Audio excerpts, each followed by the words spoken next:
za sportske prenose je planirano 600.000 eura. Ja ću reći da je po ovim obavezama, ono što sam Draško pričao, ja sam uzeo vaterpolo, Europsko prvenstvo u fudbalu, London olimpijada i svjetsko prvenstvo u fudbalu, rata, ukupno 177.000, s tim što je menadžment od prije 2 godine za olimpijske igre projektovao da ide 13 ljudi odavde, sam tražio restove tih sportskih stvari, analizu, planirao je 109.000 funti troškove za ekipu 13 ljudi da ide mjesec dana na olimpijadu, ja sam to stopirao.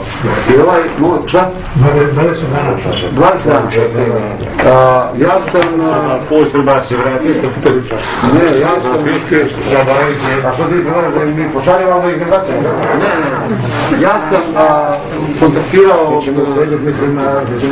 čovjeka iz međunarodne razvoje, rekao da otkaže to.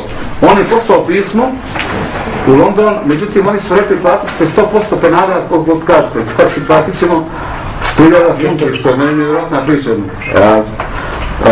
Prosto vas moram obavijestiti što sam zatekao. Ja mislim da treba neko da pođe. Treba neko da pođe, da pratite da li je to 5 ili 6 ljudi, ali nek svakako 13 ljudi, ne? I ne mjesec dana. Ja i mjesec dana i ja bi zbog situacije ukinuo put u Londonu uopšte, ja bi ga stopirao potpuno, kao što sam i htio da ga stopiram, ali da vidimo penale, znači oni će nam odgovoriti pismeno, upoznačilo se tom situacijom, to je nova situacija i za mene. Tu govori se njima povodu toga ti penala, čega će znači, to ću da dobijem, jer ovdje je situacija kod tih sportskih ugovora, imao ih je taj Boško Rašović iz Razmjene, da sam tražio sad sve ugovore sportske, ovih sve komunalnih stvari. Ja bih vas molio da nas upoznate ko sanaca tim ugovora i ja ću ga proslijediti odmah da vam kažem policiji. Jer ja takvu štetu praviti neko u ovoj kući, mislim da je nedopustivo. Za ovo putovajte, znači penali pola godine da se plaćaju prije olimpijade, to je krivično odredba. Da se plaćaju? Da se plaćaju penali ukoliko pola godine ranije otkažemo prisustvo. To je... Zašto oni to prijavljaju? Mi još jesmo ni sportiste prijavljaju. Znači, ali ja vam kažem, to mi nije jasno.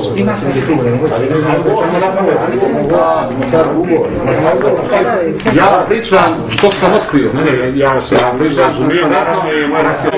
Ja sam rekao, stop, ne ide niko.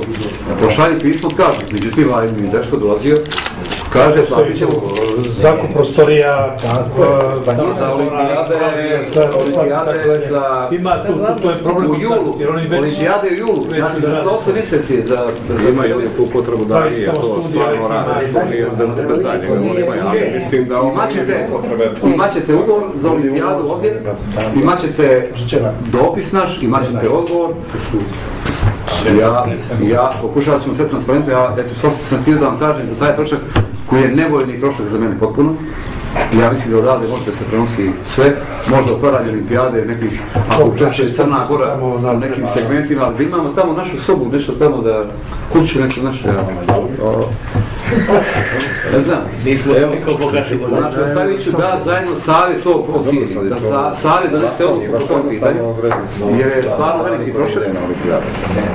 Ali ukupno bez ovoga troška je oko 180.000 Draško opterećenje za 2012.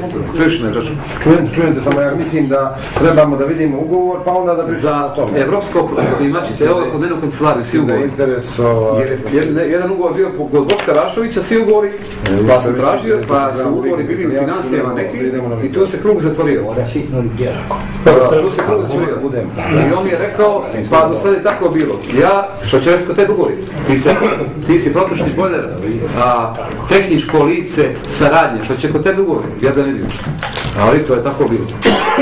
Imat ćete uvid u ugovore, možete kod mene stvari, svi su tu. Tako da je ta misterija napokon otklonjena, ako se ne pojavi nešto drugo. To je to.